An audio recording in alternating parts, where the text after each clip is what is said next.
जैन साथियों, स्वागत है आप सभी का एक बार फिर से। उम्मीद है दोस्तों आप सभी बेहतरीन होंगे और आप सभी की तैयारी बहुत शानदार चल रही होगी। हम लोग लगातार यूपी पुलिस से संबंधित प्रैक्टिस सेट करते हैं और आज का जो हमारा हिंदी का प्रैक्टिस सेट होने वाला है वो प्रैक्टिस सेट नंबर 12 होने वाला है, जिसमें हम लोग बेहतरीन क्वेश्चन करने वाले हैं। ये सभी क्वेश्चन बहुत इंपॉर्टेंट है और 37 प्रश्न हम लोग आपको पता है करते हैं, लेकिन क्वेश्चन करते हैं कितने 33, क्योंकि 4 प्रश्न जो क्वेश्चन होते हैं वो हम लोग छोड़ देते हैं जो गद्यांश के होते हैं, क्योंकि गद्यांश इसमें बन नहीं पाता है। बाकी सभी क्वेश्चन हम लोग करने वाले हैं, तो उम्मीद है आप सभी को क्वेश्चन पसंद आएंगे। क्वेश्चन को सभी पूरे देखिए और लास्ट में जरूर बताएं कि आपका स्कोर कितना रहा। चलिए बिना देरी की शुरुआत करते हैं आज से पहले प्रश्न से। तो ऊपर के हमने 4-5 जो 4 क्वेश्चन है वो छोड़ दिए, क्वेश्चन नंबर 5 क्वेश्चन छोड़ दिए हैं। क्वेश्चन नंबर 6 से हम लोग शुरुआत करेंगे। क्वेश्चन बताना है क्वेश्चन नंबर 6 क्या कह रहा है। कह रहा मगही किस उपभाषा की बोली है। मगही जो बताना है ये किस उपभाषा की बोली हो जाएगी। इंपॉर्टेंट क्वेश्चन है, बताइए राइट आंसर क्या है। तो मगही से आपके एग्जाम में क्वेश्चन पूछा गया है, राजस्थानी पूर्वी Hindi. Question number right answer का ऑप्शन नंबर सी होगा। मगही जो है बिहारी की हो जाएगी। मगही किसकी, ये बिहारी की उपभाषा हो जाएगी। ठीक है, बिहारी हिंदी जो है इसकी उपभाषा हो जाएगी, याद रखेंगे। ठीक है, भोजपुरी और मैथिली इसमें भी शामिल है। नेक्स्ट क्वेश्चन, इसमें बताना है कौन सा अलंकार है। कह रहे रावण सिर सरोज बनचारी, चली रघुवीर सिलीमुखधारी। सिलीमुख में कौन सा अलंकार है। श्लेष अलंकार, वृत्तानुप्रास, लाटानुप्रास या उपमा अलंकार। देखो इस क्वेश्चन का राइट आंसर क्या हो जाएगा। आपसे अलंकार के रूप में क्वेश्चन पूछा गया, तो right answer option number A होगा श्लेष। श्लेष अलंकार हो जाएगा। क्या हो जाएगा, जब काव्य में किसी शब्द का प्रयोग एक बार किया जाए लेकिन उसके अर्थ अधिक अधिक हो तो वहां पर क्या होता है, श्लेष अलंकार होता है। जैसे श्लीमुख, यहाँ पर बाण और भौरा, अतः यहाँ पर श्लेष अलंकार होगा। यहाँ पर बाण और भौरा की बात की गई है, तो राइट आंसर क्या होगा, ऑप्शन नंबर ए होगा। ठीक है, चलिए नेक्स्ट, विस्मय स्थायी भाव किस रस में होता है। विस्मय जो होता है स्थायी भाव किस रस में होता है, तो आपको रटा होगा विस्मय किसका होता है, बिल्कुल सही, अद्भुत का होता है विस्मय, अद्भुत का विस्मय होता है। और हास होता है इसका। ठीक है, शांत का निर्वेद हो जाएगा। शांत का क्या हो जाएगा, वैराग्य निर्वेद हो जाएगा। शांत का वैराग्य निर्वेद हो जाएगा, याद रखेंगे। बाकी विभेद की बात करें, जुगुप्सा, क्या बोलेंगे, जुगुप्सा, जुगुप्सा, जुगुप्सा हो जाएगा, याद रखेंगे। चलिए नेक्स्ट क्वेश्चन, कह रहा गुरु गोविंद दो खाड़े, काके लागो पाए, बलिहारी गुरु आपनो, गोविंद दियो बताए। इसमें रचयिता, इस पंक्ति के रचयिता कौन है। कई बार ये पंक्ति पूछी गई है और ये बीजक से ली गई पंक्ति। अगर मैं बात करता हूँ बीजक से ली गई, और आप सभी को पता होगा बीजक कबीरदास की रचना है। किसकी दोस्तों, कबीरदास की रचना है, याद रखेंगे, बीजक से ली गई है। क्लियर है, right answer option number C होगा। नेक्स्ट क्वेश्चन देखिए, चौपाई छंद में कितनी मात्राएं होती हैं। चौपाई छंद में कितनी मात्राएं होती हैं। एक कैसा छंद है, तो आपको पता है सममात्रिक छंद है। कैसा, सममात्रिक छंद है। ठीक है, सममात्रिक छंद है, याद रखें। कैसा छंद है, तो क्या बोलेंगे, सममात्रिक छंद होता है। प्रत्येक चरण में 16 मात्राएं होती हैं। कितनी दोस्तों, प्रत्येक चरण में 16 मात्राएं होती हैं, याद रखेंगे। ठीक है, क्वेश्चन नंबर 7 अगला देखिए, मतलब 11 बोल सकते हैं। यदि ए, ऐ और ओ तथा औ के बाद कोई भिन्न स्वर आता है तो इसके स्थान पर आय, आय, अब, आब हो जाता है, तो कौन सी संधि। तो आपको दीर्घ में तो ऐसा होता नहीं, ना ही वृद्धि में होता, कि वृद्धि में 2 पाई होती है, गुण में 1 पाई। संधि कौन सी होती है, अयादि संधि। ठीक है, अयादि संधि होती है, आपको रटा होगा, अयादि संधि इसमें होती है। क्लियर है, चलिए ये आपको बताना है। इसमें आपको ये तो आपको पता होगा, इसमें आपको क्रम से लगाना होता है। ठीक है, कह रहा मजदूर की वस्तियों में, क्या है, मजदूर की वस्तियों में व्यक्तियों की अपेक्षा अनजान होने से। देखो मजदूर की वस्तियों में वहाँ के बेकार रहने वाले व्यक्तियों के, ये तो नहीं बनेगा। मजदूर की वस्तियों में ये बनेगा पहला, मजदूर की वस्तियों में व्यक्तियों की अपेक्षा अनजान होने से तथा मनोरंजन, शिक्षा आदि की सुविधाओं और कल्याणकारी क्रियाकलापों के ना होने से वहाँ के बेकार रहने वाले व्यक्तियों के बिगड़ने की संभावना रहती है। Option number A right answer होगा। क्या होगा, option number A right answer होगा। ये चौथे में लास्ट में आएगा यह वाला। ठीक है, तो राइट आंसर क्या होगा, रा, वा, ला, या। ठीक है, चलिए नेक्स्ट क्वेश्चन को देखते हैं। अगला देखिए, ये भी बहुत क्वेश्चन है। खेत का सही तत्सम आपसे पूछा है। खेत का सही तत्सम बताइए क्या होगा। खेत का तत्सम क्या हो जाएगा, तो खेत का तत्सम देखिए, तत्सम जो हो जाएगा वो क्या हो जाएगा, बिल्कुल सही, ऑप्शन नंबर बी, क्षेत्र हो जाएगा। क्या होगा, क्षेत्र हो जाएगा। नेक्स्ट क्वेश्चन, जहां उपमेय में उपमान की समानता की संभावना व्यक्त की जाती है वहां कौन सा अलंकार होता है। जहां उपमेय में उपमान की समानता की संभावना व्यक्त की जाती है वहां पर उत्प्रेक्षा अलंकार, जनहु जानहु मनो मानो लगता है, तो यानी क्या है, संभावना व्यक्त की जाती है। Right answer option number A होगा।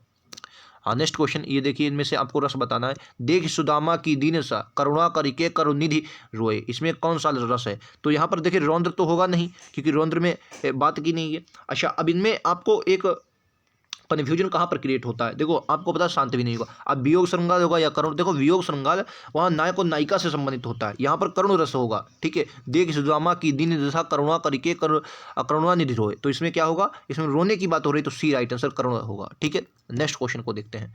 आजन्म में कौन सा समास है। बताइए क्वेश्चन नंबर 16, आजन्म में कौन सा समाप्त है? तो आजन्म हो गया, प्रतिदिन हो गया, यथासंभव हो गया, यथासिक्त शक्ति हो गया, तो उसमें सभी अव्ययीभाव समास होते हैं। अव्ययीभाव समास में पहला पद प्रधान होता है, ठीक है, याद रखेंगे, अव्यय होता है आप बोल सकते हैं।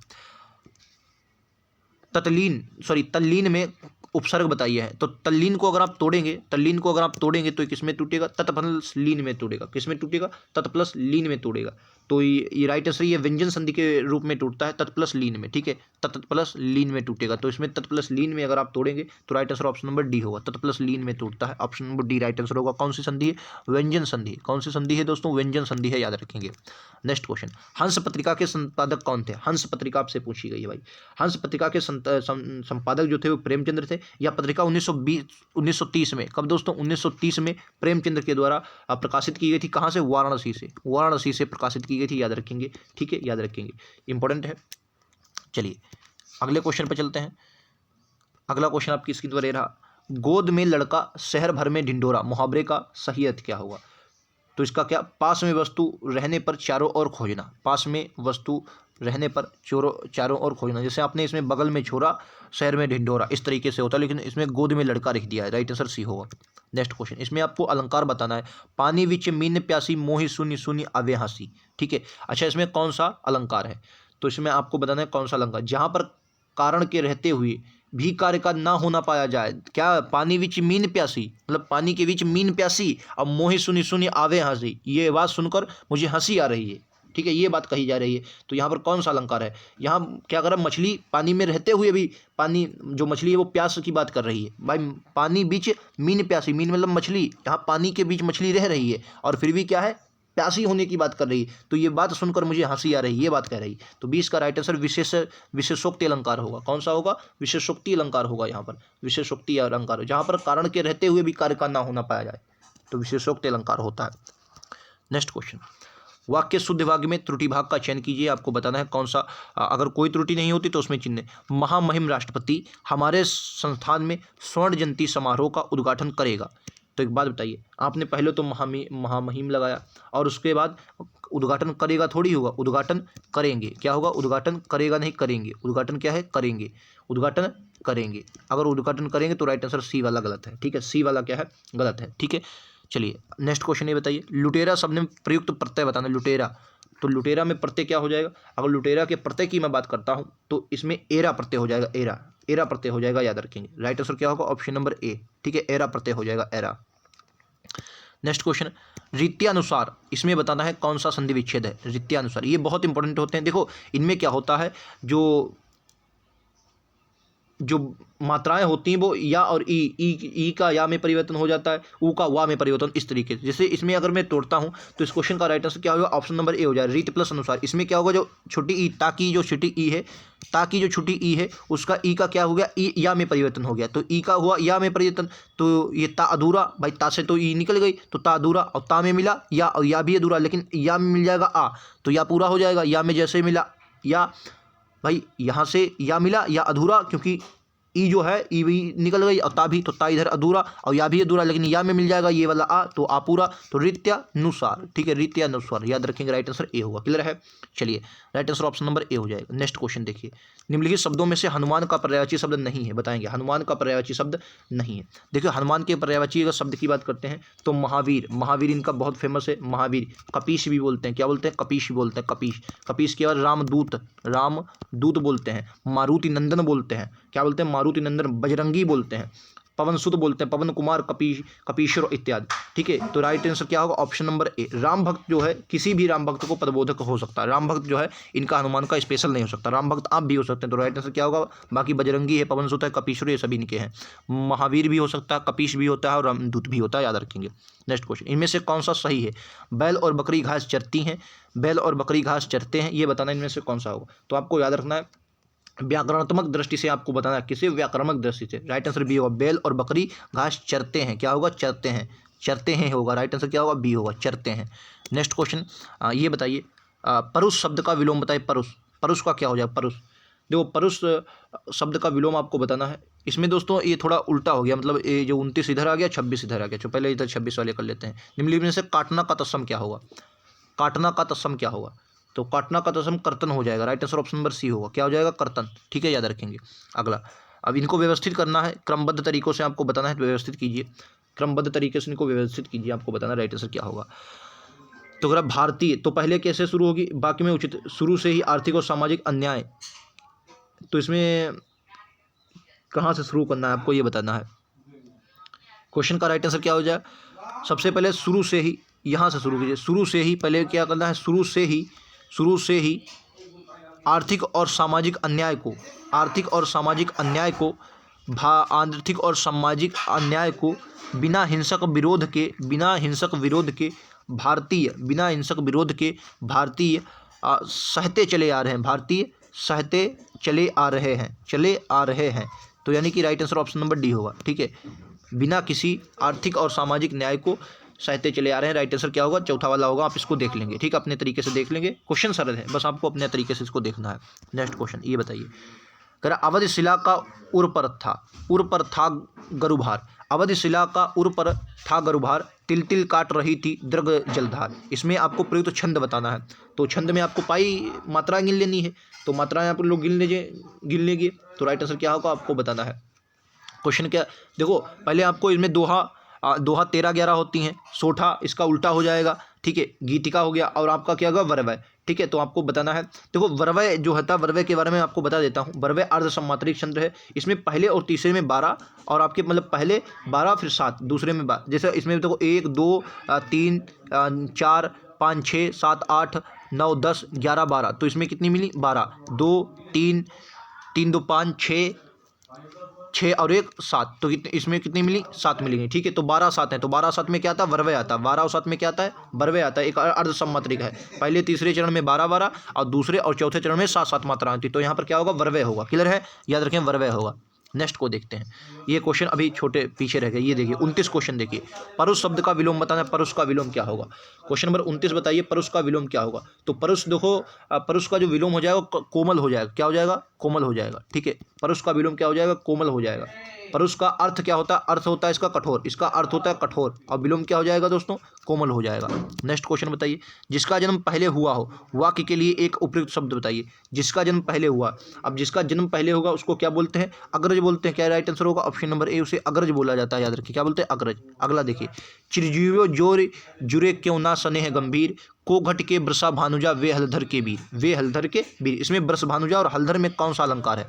इसमें ब्रस भानुजा और हलधर में आपको बताना है कौन सा अलंकार। देखो यहाँ पर भी श्लेष अलंकार होगा, क्योंकि ब्रस भानुजा के भी कई अर्थ हैं, और इसके हलधर के भी कई अर्थ होते हैं। तो यहाँ पर क्या होगा? यहाँ पर भी श्लेष अलंकार हो जाएगा। याद रखें, कौन सा अलंकार हो जाएगा? श्लेष अलंकार हो जाएगा। याद रखेंगे।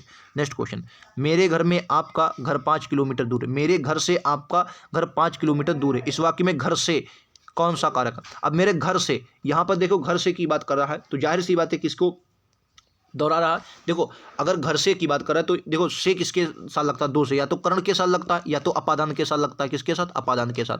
अच्छा, अपादान से जहाँ पर अलगाव की बात होती है, अलगाव की, वहाँ पर अपादान होता है। और जहाँ पर जुड़ाव की बात होती है, कहाँ पर? जुड़ाव की, तो क्या बोलते हैं? कर्ण होता है। तो आपका कर्ण होता है। उसने क्या पूछा है? आपका घर से, तो यहाँ पर दूरी की बात करता है, यहाँ पर अपादान कारक होगा। मैं आपको ऑप्शन दिखा देता हूँ। ऑप्शन ये रहे आपकी स्क्रीन पर, ये आपके ये रहा ऑप्शन। तो ऑप्शन की अगर बात करता है, इसमें क्या होगा? अपादान कारक होगा। राइट आंसर डी है। ठीक है, अपादान कारक होगा।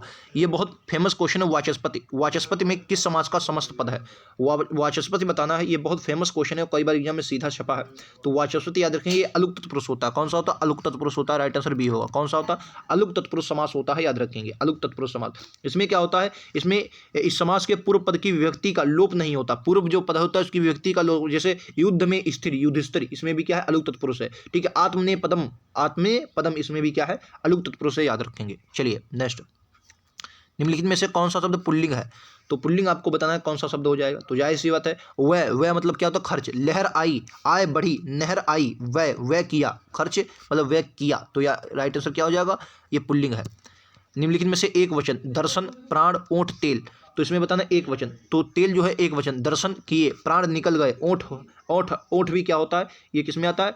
जैसे आंसू हो गया, आंसू भी क्या आता है? ये बहुवचन में आता है। आंसू भी बहुवचन में आता है। ठीक है, बाकी दाम बोलो, तो भी क्या है? ये भी बहुवचन में आता है। ठीक है, याद रखें। तेल क्या है? एक वचन है। विद्याभ्यास में कौन सी संधि है? विद्याभ्यास संधि विच्छेद कीजिए। तो विद्या धन अभ्यास, राइट आंसर क्या होगा? सी होगा। विद्या प्लस अभ्यास, राइट आंसर क्या होगा? सी होगा, विद्या प्लस अभ्यास। नेक्स्ट क्वेश्चन, जय पराजय में कौन सा समास है? जय और पराजय में कौन सा समास है बताएंगे। जय और पराजय में कौन सा समास है? तो जय और पराजय, माता और पिता, भाई और बहन, जहां पर दो समानता व्यक्ति आती है वहां पर कौन सा? द्वंद्व समास होता है। कौन सा? द्वंद्व समास होता है, दोनों पद प्रधान होते हैं, राइट आंसर सी होगा।